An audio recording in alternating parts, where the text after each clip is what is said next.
du repos. Vous tous qui êtes fatigués et chargés, les personnes qui sont fatiguées et chargées. Mais fatiguées de quoi? Fatiguées du monde. Fatiguées de cette vie-là. Fatiguées de cette vie vide dans laquelle il n'y a rien du tout. Fatigués, venez à moi. Mais si quelqu'un dit qu'il est venu à Christ et qu'on voit encore des comportements, des mentalités de quelqu'un qui est encore attaché aux choses du monde, Jean dit que l'amour du Père n'est point en lui. Si quelqu'un est encore attaché au monde, l'amour du Père n'est point en lui. C'est pas ça la vie chrétienne. On ne vit pas la vie chrétienne de cette manière. Ça, c'est la route pour vivre une vie charnelle.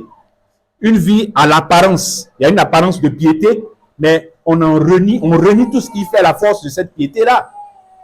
On reste attaché au monde. Tout à l'heure, on a lu Matthieu 13, 22, qui nous montre que la parole du royaume, elle ne peut rien produire dans le cœur de quelqu'un qui est encore attaché aux choses du monde, qui est encore attaché au monde.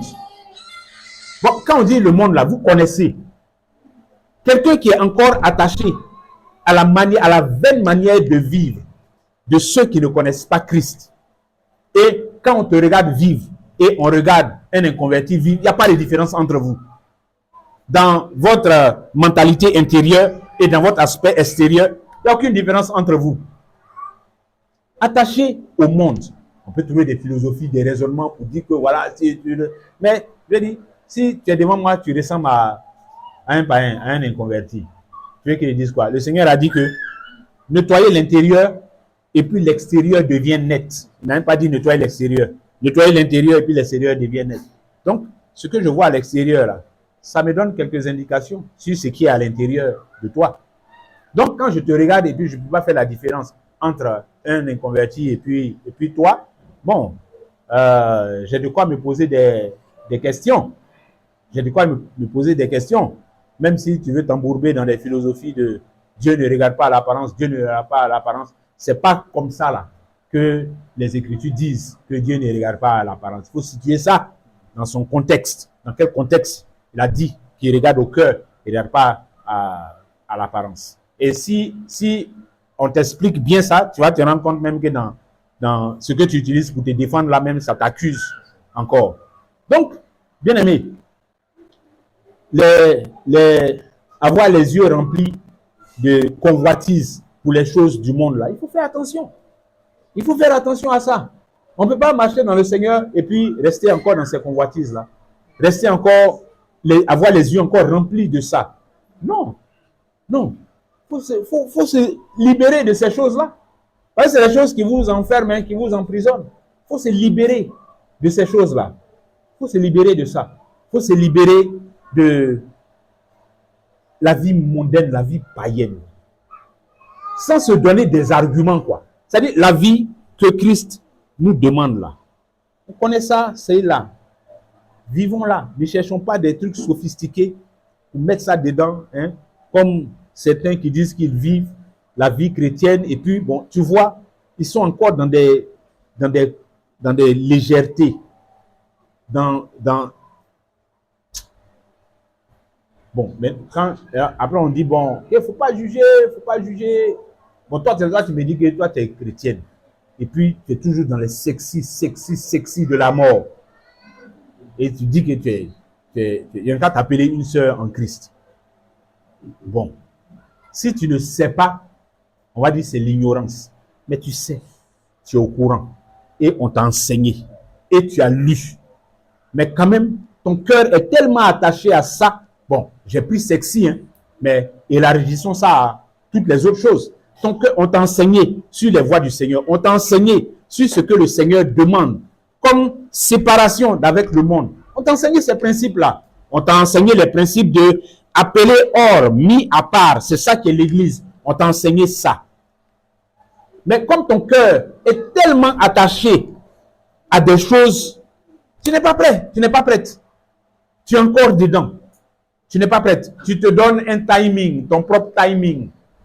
Hein, ton propre timing. Ça nous envoie à la question du renoncement ou du non-renoncement. Tu te donnes toi-même ton temps, ton tempo. Voilà, tu vas faire ça à ton rythme, sans qu'il y ait vraiment quelque chose qui te contraigne et qui t'empêche de couper ça immédiatement. Il n'y a rien qui t'empêche. Mais c'est l'état de cœur. C'est problématique, bien-aimé. C'est problématique parce que le Saint-Esprit, ce qu'il fait, quand il vient là, c'est nous détacher du monde, de la pensée du monde, de la vaine manière de vivre selon le monde, de tout ça là. Bon, tu dis, tu vas à l'église. Il faut ranger ta vie sur ce côté-là. Hein, tu vois, les garçons, les gars, faut pas, il va parler de ça. On va me juger. On va me juger. Vous pensez que quoi? On va me juger. Vous aimez trop ça. Oh, c'est ma vie, c'est ma vie, c'est ma vie. Bon, c'est vrai, c'est ta vie, mais le nom de notre Seigneur, là, tu mets ça sur toi aussi. Non, on va parler dedans. On va parler dedans. Si tu dis que toi, ton Seigneur, c'est Kokamba, non, on va rien dire. Ainsi parle Kokamba, vous faites votre truc.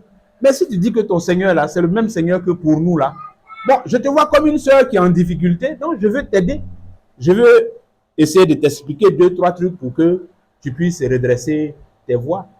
C'est tout. Mais bon, quand tu es dans tous tes états, vous allez juger, vous allez juger, vous allez juger. Bon. Oui, donc cette façon de vivre là, cette façon de vivre et puis rester attaché aux rudiments du monde, aux choses du monde, cette vaine manière de vivre là, c'est pas bon. C'est pas bon. C'est-à-dire, les gens du monde, ils sont en train de, ils ne reculent devant rien pour aller chercher l'argent, pour aller chercher l'argent, pour aller chercher l'argent. Ils ne reculent devant rien. Tout ce qu'ils vont faire pour avoir l'argent, ils vont se mettre dedans. Ils vont faire dedans. Si c'est pour... Et tu suis cette voie-là aussi. Tu suis celle... Il faut gagner ton argent honnêtement. Mais comme on t'a monté des petits trucs pour avoir l'argent rapidement, toi aussi, tu vas te mettre dedans. Personne n'a vu. Mais Dieu a vu. Tu vas te mettre dans des petits combines, dans des faux trucs, des petits détournements. Bon, c'est ceux qui ont détourné les milliards, là. On parle pour eux dans le journal. Mais toi, tu es un détourneur aussi. Tu es chrétien, tu es un détourneur aussi. Mais tu as volé les 20 000 du patron. Voilà. De toute façon, le type, il a volé les 20 milliards, on l'a jugé, et puis son nom est versé dans tout le pays, là. C'est vrai, toi aussi, vous êtes la même chose. Même si toi, c'est 20 000 tu as volé, vous êtes la même chose, là. Tout ça, c'est des mondanités. C'est des comportements dans lesquels il ne faut pas se retrouver. Il ne faut pas aller se mélanger à ça. Il faut se démarquer. Il faut se séparer de ça. C'est ça, la marche avec le Seigneur. Et puis, le dernier élément, c'est ce que j'ai appelé la séduction du système religieux. J'ai abordé ça un peu avec l'exemple que je viens de donner là. C'est-à-dire, quelqu'un qui marche dans le Seigneur et qui vit une vie vraiment d'apostasie, quoi. C'est-à-dire, c'est pas la parole du Seigneur qui l'intéresse. Il se contente d'avoir l'étiquette, d'avoir l'apparence, d'avoir la coloration de quelque chose, d'un mouvement chrétien, et puis bon, et voilà, ça fait son affaire. Le reste là, il se débrouille pour mettre des choses dedans, pour vivre des choses à sa manière, pour faire des choses, pour être dans des pratiques, faire des trucs. Il y a des gens, ils sont dans l'église et puis ils ont canari, hein. Ils sont dans l'église et puis ils vont fétiche. Il y en a comme ça. Bon, vous voyez, il y a les nouveaux systèmes qui sont en train de venir là. C'est la promotion de ça qui arrive, hein. C'est-à-dire, allez, on s'est fait appeler chrétien, mais bon, on est dans des pratiques mystiques, dans des pratiques ésotériques, dans des trucs. C'est ça qui est en train de venir là. Voilà, ce syncrétisme-là, où on va mélanger la foi en Christ avec d'autres choses. Mais ça, c'est le fruit du système religieux. Il faut faire attention. Il ne faut pas enfermer sa vie de disciple de Jésus dans un système religieux. Il ne faut pas enfermer sa vie de disciple dedans. Alors quand je dis ça comme ça, c'est vrai. Nous, on peut se taper la poitrine pour dire, bon, nous, on n'est pas dénominationnel. Mais dans le non dénominationnel, là, on peut créer système.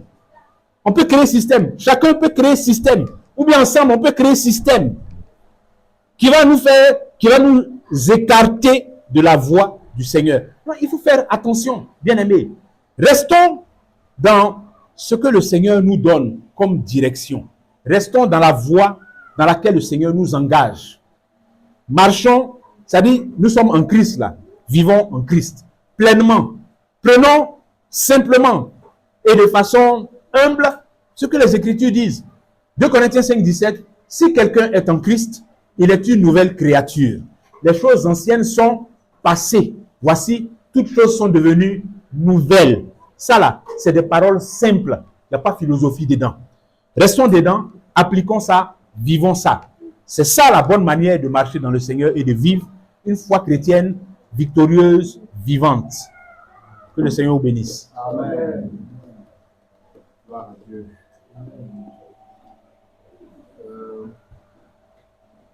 Donc, dans l'enseignement du frère, on rappelle que le premier point, il nous a parlé du renoncement. Disons, le manque de renoncement qui est un problème pour une bonne vie chrétienne. Et secondement, il a parlé du manque de foi et puis d'espérance. Il dit, ce sont des choses qui ne favorisent pas, en fait, une vie chrétienne selon le Seigneur. Et troisièmement, il a parlé un peu de l'amour du monde. Voilà. Vouloir en même temps suivre le Seigneur, mais être encore dans les mêmes principes que le monde.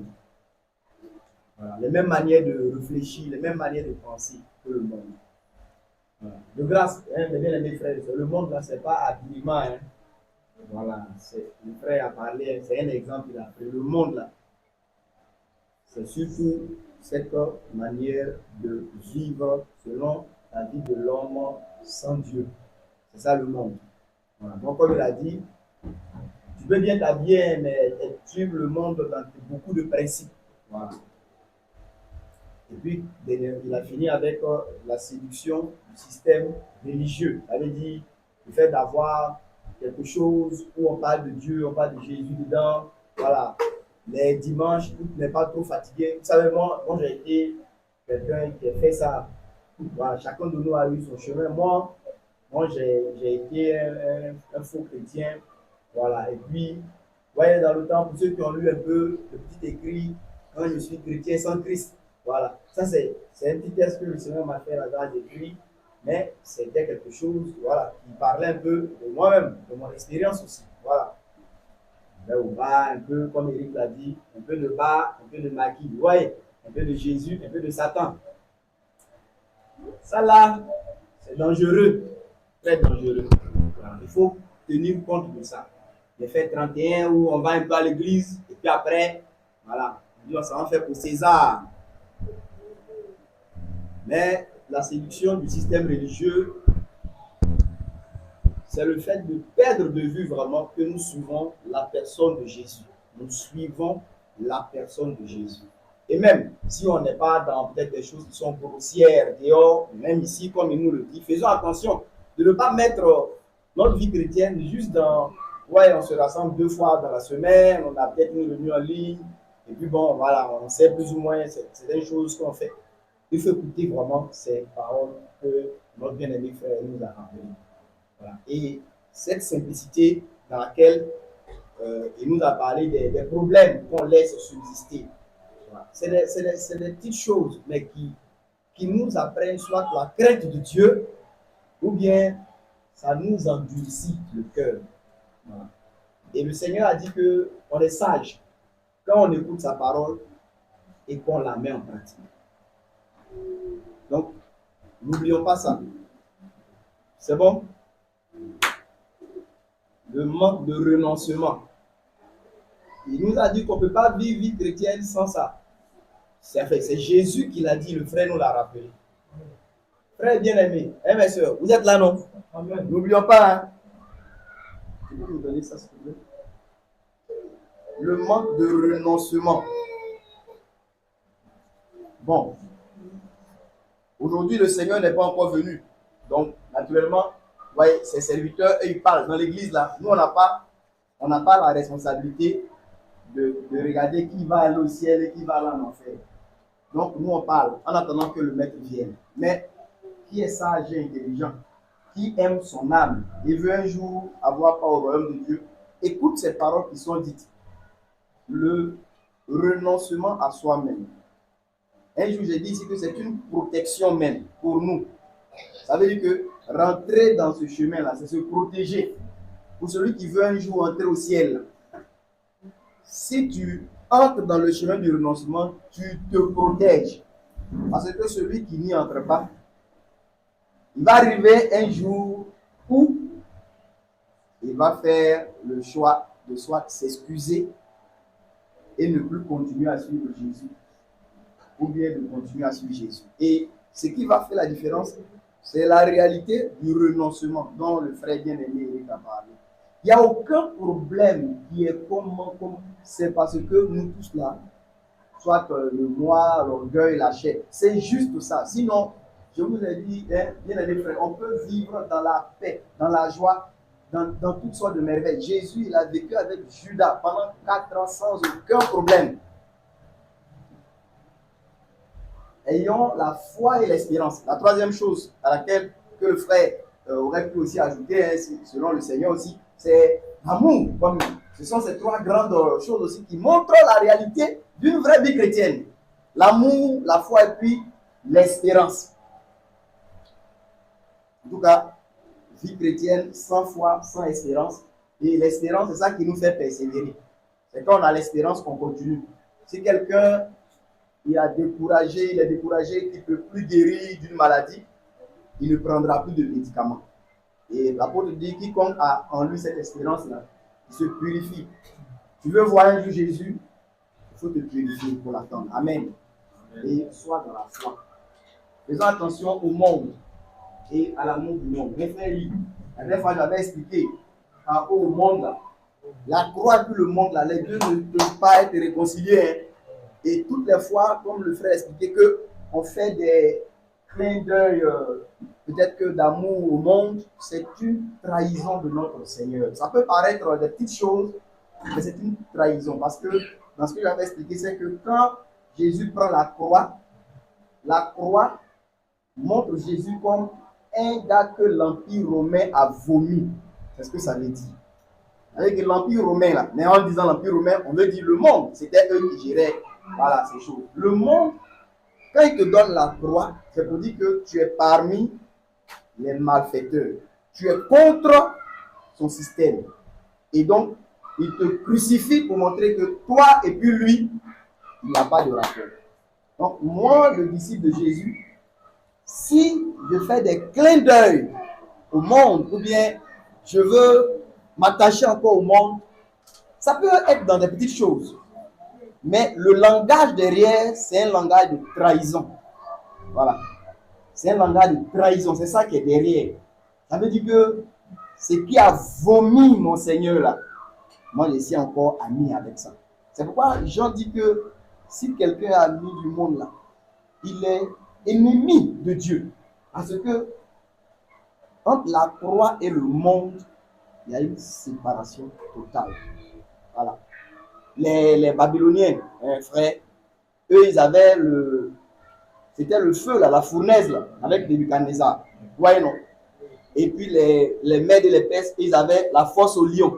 Et je dis que la croix, c'est l'équivalent romain de la fosse au lion, des Mèdes et des Perses, et puis de la fournaise de feu des Babyloniens. Vous voyez, non?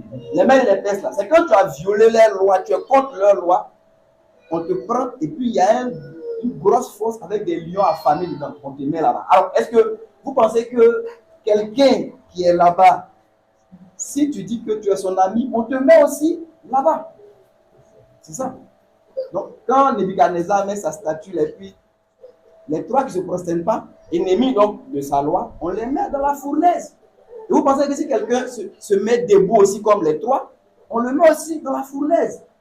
Donc, chaque fois que nous entretenons l'amitié du monde, rappelons-nous que nous sommes en train de trahir en fait notre Seigneur. Voilà.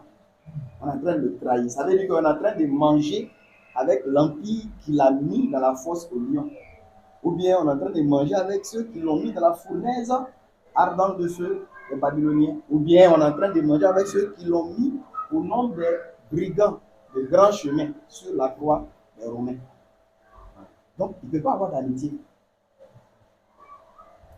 Et faisons attention au système religieux, à la tromperie religieuse. Voilà, je pense que c'est des choses importantes. Voilà. Et pour régler ce problème-là, c'est l'amour vraiment brûlant pour Dieu. Il faut qu'on ait ça dans le cœur. Voilà. Donc, je veux nous inviter à la prière pour partager ensemble le repas du Seigneur. Merci beaucoup, frère Eric. Voilà. Et je nous encourage encore, hein, pour nous qui écoutons ces enseignements-là. Notre frère, il a une page YouTube où il met ses enseignements. il faut les réécouter. Et surtout, si tu n'as pas pu être à la réunion, voilà, tu n'as pas pu suivre une réunion, il faut écouter ce qui a été enregistré, ce qui a été enseigné. C'est des choses dans lesquelles je m'efforce moi-même de marcher. Donc, je vous exhorte à le faire. Et puis, la parole de Dieu, pour que ça puisse devenir familier avec nous, là, il faut s'exposer à ça régulièrement. Merci pour le mot. Régulièrement. Donc, il ne faut pas dire, oh non, il était là dimanche. Il faut aller réécouter. Voilà. Souvent, ça fait 1 an. C'est une chose que j'ai voulu faire aussi après 1 an. J'ai dit, repartir sur les choses qu'on a partagées l'année passée. Les réécouter. Amen. Amen. J'ai dit, mes amis frères, l'affaire du salut, prenons ça au sérieux. C'est notre trésor qui est là. Il faut bien l'entretenir. Il ne faut pas faire comme Marie et puis Joseph, bavarder avec les gens jusqu'à et puis ne plus savoir où est Jésus. Vous voyez, le Fils de Dieu, ils l'ont perdu comme ça. Dans l'affaire du fait, c'est Eric qui nous a enseigné ça. Ouais. Après, il ne sait plus où il est parti. Voilà. On est bavarder jusqu'à après le salut là même, on ne sait plus où on l'a laissé. Hey, n'oublions pas ça, hein? Ah, bon.